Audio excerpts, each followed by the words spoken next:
two other political scientists now at the same table, Natalie Davis and Darlene Walker. Natalie Davis is a professor of political science at Birmingham-Southern University, former dean, I believe, and also former Senate candidate, isn't that right, Natalie, for the Senate of Alabama?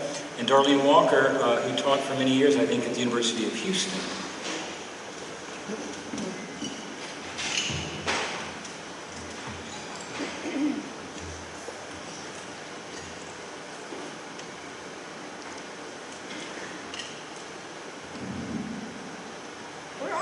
People out there. You look marvelous, by the way. Don't anybody let you think you look old. Because you don't. You look older than I do, but... Before we do much of anything, I think we need to thank Gene Husky. He had help along the way, but he really has worked really hard to put this event together. And so I want to be sure we say something about that.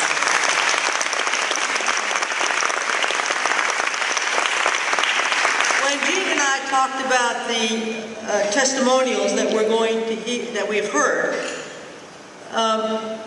We thought they might be just a little bit over the top. And so Darlene and I decided to maybe bring us down to earth a little. I have a number of memories. And the question is whether Wayne should be placed somewhere between the gods and the mayor of Toronto. Darlene said I couldn't say the crack-smoking mayor of Toronto.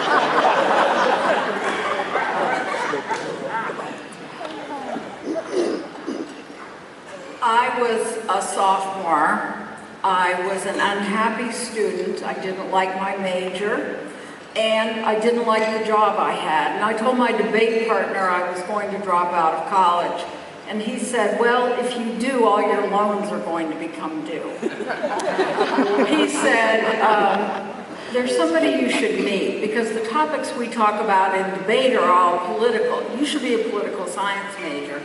And I think Dr. Bailey is looking for someone to work for him. So I went over to the political science department, met Dr. Bailey, and the rest, as they say, is history. By the time I left, I had a job, I had a new major, and I had a lifetime mentor. It was great. He was, our job, Natalie was there and working for him at the same time, and he was always an institution builder. And one of our first jobs working for him was to spend the money he got in grants for the library. We first were ordering political science books, and when we ordered every new political science book written that year and were pretty deep in the books in print, you know, I suggested maybe we should do grants for something else. I used as my example that we had just ordered a book called Teaching Wufu in Senegal, that we should move on to another category. But he was always interested in making Stetson better. I noticed a lot of those pictures were in the library, and certainly in the 60s we were building the social science library. He was a great classroom teacher, great. I had the impulse to write down every word he said, so I did.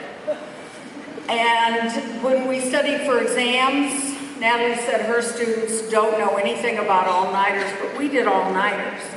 And I would make Natalie listen back to all the lectures. And she wanted to go to sleep about 3 a.m. and I would say, no, if you do, I'll learn something you don't know. Highly motivating. I turned from a very mediocre student to a very dedicated student. And Dr. Bailey made us believe in ourselves that we could do it. Natalie has an entire list of people who were in those classes with us. Many went on to get PhDs and taught students in political science as well. He motivated us and gave us confidence.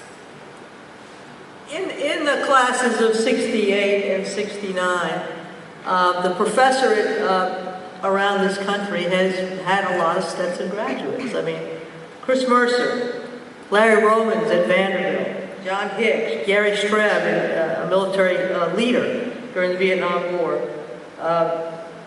My husband, Jim Davis, a lawyer, is over here. He was part of that mess we did here. Bill Mishler, George Edwards. When I think about all the folks who have come through this place, I wanted to read you something that I got, I can get it here. Carol Castle is a 1968 graduate. She's a PhD on the faculty at the University of Alabama, and she couldn't be here tonight. She said, "Please give my best wishes to Wayne Bailey and my congratulations to him for the milestone in his career that you are celebrating this weekend. Just the fact that I became a political science professor speaks volumes about the influence he's had on my life. I feel very fortunate to have gone to Stetson and taken his political science courses. I can still remember some exact words from his classes more than 4 decades ago, such as, quote, "Power is the stuff of politics." He said it with a powerful and spellbinding delivery, kind of like, "This is Dr. Bailey." She didn't write that. I'm sorry I could not attend the dinner this weekend, but I am there in spirit. Thank you, Dr. Bailey, for your mentorship, the wonderful memories you gave me from Stetson, and the influence you've had on my life. I think all of us, how many students are here? Okay, I mean, in class now. I figured out some of you weren't exactly what I was after. I started to think about, Darlene mentioned tests and how we studied. I remember a course called International Law, where Wayne told me one time we were in Washington, and I actually brought my group of students and joined the Stetson students, and we did this winter term together. And I remember we had maybe, what would you say, 50 seminars with everybody from Supreme Court justices to leading congressional leaders, to Max Cleland, to journalists. I mean, you name it, we had one of everything. At the end, he decided he wanted to give his students a test. Well, I was a young professor. This is probably my 2nd or 3rd year at Birmingham-Southern. And I said, "A test? It'll kill me." He said, "Well, you know, you're not a geologist just because you walk over a couple of rocks." I joined him. We had this ridiculous test, you know, who the hell is Max Cleland, you know, that kind of thing. And I gave one student a C in that, for that 2.5 week, 3.5 week period. His fraternity did not take a course from me for 4 years. I still have problems with them a little bit. But we took this international law course. Now, if you were staying up all night, all you need is an excuse at that time to go to the truck stop. And we had this friend who was not in, Gary Streb, who was not in the course. And Bill and I had this great idea that we would wake Gary up because he had a car and a Latin dictionary. And Bill had all these Latin phrases that we needed translation immediately for. We just wanted to go to the truck stop. So we woke him up, got him out. I think he was still in his pajamas. But to tell you how long-lasting this stuff is. So who is the father of international law? Hugo Grotius. Now, you don't know that, but you could learn it one time and never forget it. That was one of the exciting courses. I mean, international law is a course where you start out, it's a lot of case law. And so, so here's the problem. You're in the territorial waters of Panama. You're pregnant. Your husband is a citizen of Bangladesh, and you are an American. So what's the kid? And there's a bunch of case law to go with. So we had to learn all these unbelievable cases. We had studied so hard. I was mad as I could be. The test asked one case, and it was Missouri versus Holland, which is to international law what Marbury versus Madison is to American government. Not a whole lot of heavy lifting. I want to ask the students, does Wayne return tests? Do you have any idea what you make on a test? No. I am convinced that he graded every single test and every single paper, and they're in his office right now.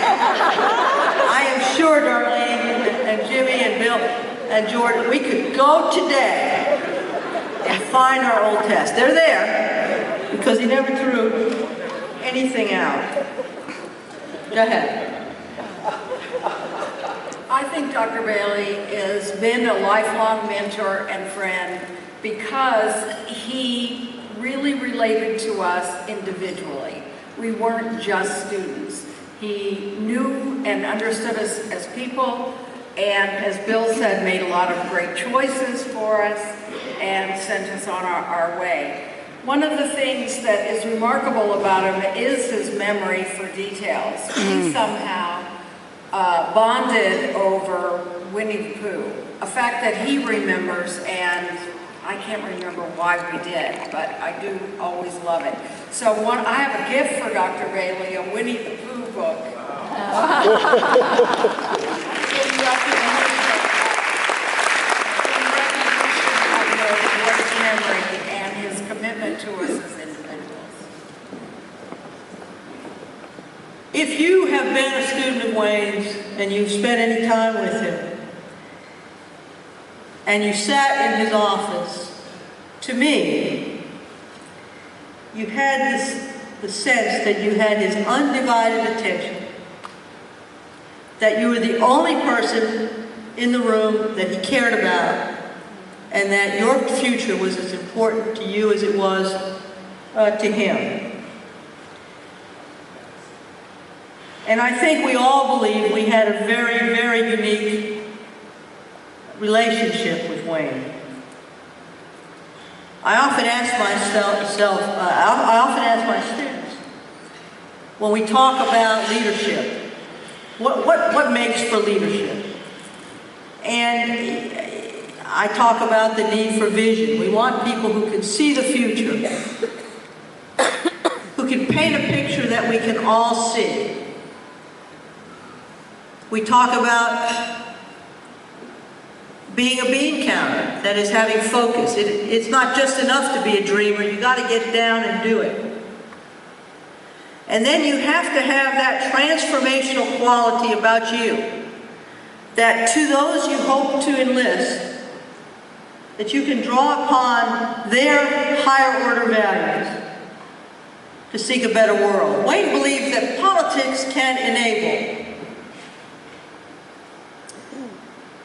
and can ennoble. That is, there's something decent about politics if it's done right. And Max understands that, and I hope all of us do. That's what makes him special. So I ask my students, who in your life has been able to get you to do your best?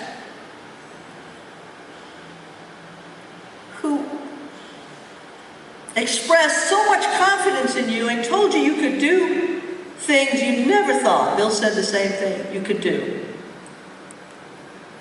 Who got you to believe you could do great things.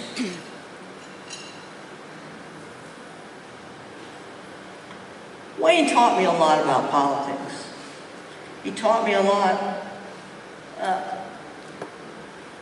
about the stuff of politics. But more than that, he taught me that what is important is that if good people don't play, bad people will. That if we don't engage, if we don't seek to be a player, whether it's in our home, in our community, in our country, that if we don't seek to be part of something better than ourselves or bigger than ourselves, then we have missed the boat. He has had that kind of a life. A great teacher and mentor, a community, state, and national leader, a person who was recognized as the leading voice, not just in clean air in Florida, but to fight lung cancer.